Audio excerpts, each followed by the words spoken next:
उस दिन रात का समय था। सड़क पर घना अंधेरा छाया हुआ था। उसी अंधेरी को चीरकर दूर से एक रोशनी दिखाई दे रही थी। वो रोशनी मनोज के घर की थी। मनोज का घर सड़क के किनारे था। घर में दीवार पर टंगी एक घड़ी बढ़ते हुए समय को तेजी से दिखाई दे रही थी। उसी समय की तेजी से अंधकार में पला शहर नजर आ रहा था। उसी सुनसान सड़कों पर कुछ जंगली कुत्ते जोर जोर से भौंक रहे थे। मनोज अपने सोफे पर बैठकर दारू पी रहा था। टेबल पर दारू का खाली ग्लास और बाजू में जलता सिगार पड़ा हुआ था। मनोज ने अपने घर में दीवार पर अश्लीलता से भरी तस्वीरें लगाई हुई थी और दीवार पर टंगी घड़ी में 12 बज चुके थे। उसी वक्त मनोज का फोन बजने लगता है। वो फोन विशाल का होता है। मनोज फोन देरी से उठाता है।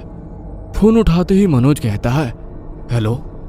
डरा हुआ विशाल मनोज से कहता है, मनोज कहाँ है तू? महेश कल से घर पर नहीं आया। मनोज विशाल से कहता है, होगा किसी के साथ। मनोज को विशाल की सारी बातें मजाक सी लगती है और मनोज बिना सोचे समझे हंसने लगता है।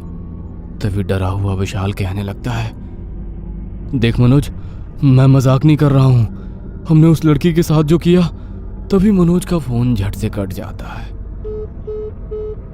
पर मनोज होश में ना होने के कारण विशाल की बातों पर ध्यान नहीं देता और फोन साइड में रख देता है। अचानक से पूरे शहर की बिजली चली जाती है। मनोज गुस्से से कहता है, साला बिजली को भी अभी जाना था। मनोज टेबल पर पड़ा लाइटर उठाता है और दारू का खाली ग्लास भरने अंदर के रूम की ओर बढ़ता है। जैसे जैसे मनोज अपना पैर आगे की ओर बढ़ाता है, वैसे वैसे मनोज के दरवाजे की ओर एक अनजानी परछाई बढ़ती हुई नजर आ रही थी। मनोज अंदर रूम में आते ही फ्रिज ओपन करता है और दारू की बोतल बाहर निकालता है। वो दारू की बोतल खाली होती है। उसी वक्त वह अनजानी परछाई मनोज के दरवाजे के पास आकर दरवाजा खटखटाने लगती है। मनोज जोर से चिल्लाता है, कौन है? बाहर से कोई आवाज नहीं आती। कुछ देर बाद फिर से दरवाजा खटखटाने की जोर से आवाज आती है। इस बार मनोज अपने हाथ में पकड़ी दारू की बोतल जोर से दीवार की ओर फेंक देता है और दरवाजा खोलने के लिए आगे बढ़ता है। जैसे ही मनोज दरवाजा खोलता है, मनोज के सामने एक इनविटेशन कार्ड पड़ा हुआ होता है। मनोज उस कार्ड को उठाकर खोलकर देखता है। उस कार्ड पर बड़े अक्षरों में माधुरी बार लिखा हुआ था। मनोज को उस बार की ओर से स्पेशल इनविटेशन आया हुआ था। मनोज की नशे की लत उसे उस बार की ओर खींच रही थी। मनोज बिना सोचे समझे अपनी कार निकालता है और उस बार की तरफ निकल पड़ता है। सुनसान सड़क और घने अंधेरों को चीरकर मनोज की कार माधुरी बार की ओर बढ़ रही थी। तभी मनोज का फोन बजने लगता है और वो फोन विशाल का होता है। मनोज अपना मोबाइल घर पर ही छोड़ आया था। तभी एक परछाई मनोज के कुर्सी पर बैठकर फोन उठाती है और सामने से डरा हुआ विशाल कहने लगता है, मनोज, विशाल की लाश मिली है। तू मेरी बात सुन रहा है ना?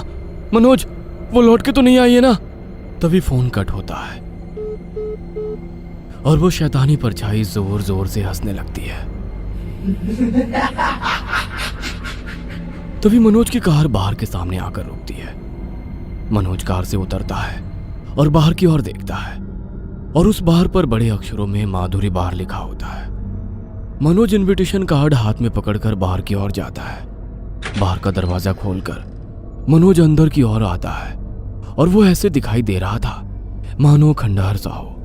मनोज अपने चारों ओर देखने लगता है। उसे बाहर में कुछ दारू की बोतलें और खाली ग्लास नजर आती है। मनोज को यह सब कुछ अजीब सा लगता है।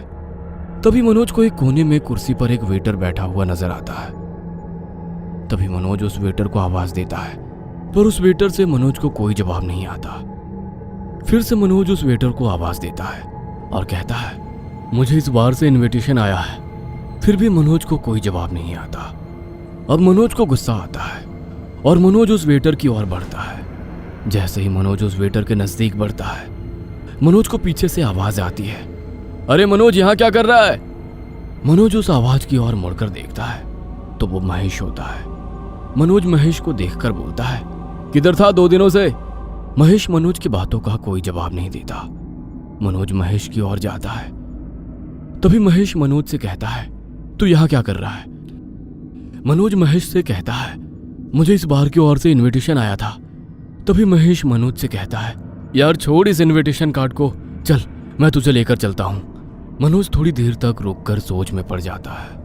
तभी महेश मनोज का हाथ पकड़कर उसे बाहर के बाहर लेकर आता है। मनोज बाहर आकर देखता है तो मनोज की कार वहां खड़ी नहीं होती। मनोज अपनी कार को यहां वहां देखने लगता है। तभी मनोज महेश से कहता है, महेश मेरी कार। और पीछे मुड़कर देखता है तो महेश भी वहां नहीं होता। अब मनोज को डर लगने लगता है। मनोज यहां वहां देखने लगता है। अब तो बाहर भी वहां नहीं होता। तभी तेजी से एक कार आती है और मनोज के सामने एक बैग डालकर चली जाती है। मनोज धीरे धीरे उस बैग की ओर जाता है और धीरे से बैग खोलता है। जैसे ही मनोज बैग खोलता है, डर कर मनोज जमीन पर गिर जाता है। उसमें महेश की डेड बॉडी होती है। मनोज घबराते हुए वहां से भागने लगता है। तभी मनोज को पीछे से आवाज आती है, मनोज मुझे बचा ले। मनोज ना चाहते हुए भी भाग नहीं पाता और पीछे मुड़कर देखता है। तभी झाड़ियों के बीच से एक शैतानी परछाई बाहर आती है। मनोज उस परछाई को देखकर अपने होश खो बैठता है। जैसे ही वो शैतानी परछाई मनोज के सामने आकर खड़ी होती है, मनोज जोर से माधुरी चिल्लाता है और वो परछाई मनोज को मार देती है। यहां परेशान विशाल कुर्सी पर बैठा हुआ है और मनोज को फोन ट्राई कर रहा है। तभी विशाल को प्यास लगती है। विशाल कुर्सी पर से उठकर पानी पीने अंदर की ओर जाता है। उसी वक्त विशाल के फोन पर अननोन कॉल आता है। विशाल तेजी से फोन की ओर बढ़ता है और फोन उठाकर हेलो कहता है। विशाल को मनोज के मरने की खबर मिलती है और विशाल के हाथों से फोन नीचे गिर जाता है। डरा हुआ विशाल 2 कदम पीछे आता है। विशाल को भी डर होता है कि वो महेश और मनोज की तरह मुझे भी ना मार देगी। तभी विशाल झट से अपनी गाड़ी निकालकर बाबा के पास चला जाता है। दूर जंगल में बाबा एक गुफा के अंदर बैठा हुआ होता है। विशाल बाबा के पास आते ही बाबा को पूरी कहानी बता देता है कि कैसे माधुरी को मारकर उसे जंगल में दफना दिया। वो रात मैं कभी नहीं भूल सकता। उस दिन मैं, महेश और मनोज हम तीनों एक बार में बैठकर शराब पी रहे थे। मनोज की नजर डांस करने वाली माधुरी पे थी।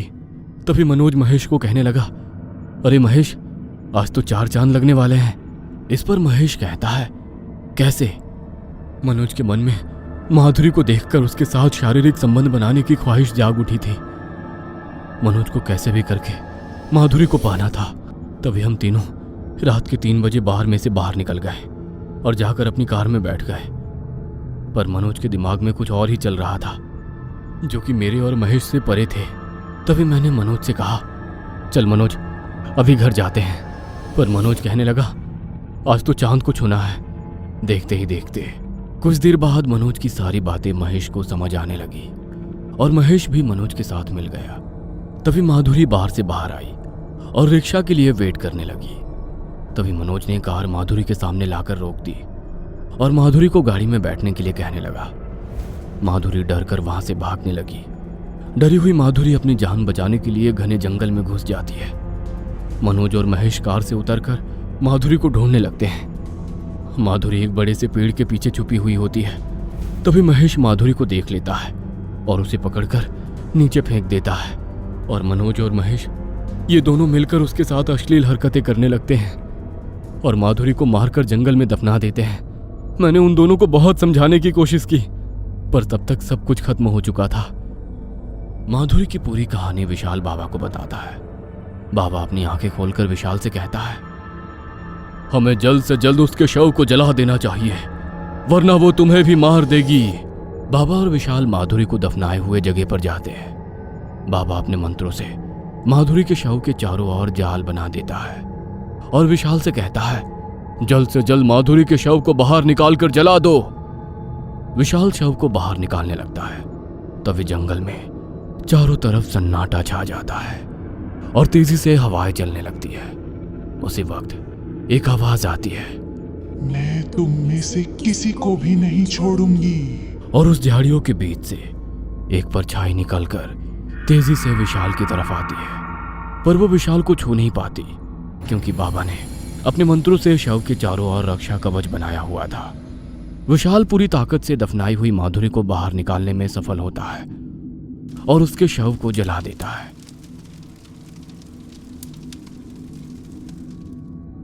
अगर आपको ये कहानी पसंद आई हो और आप आगे भी ऐसी कहानियां देखना चाहते हो तो हमारे चैनल को फौरन सब्सक्राइब कर लें।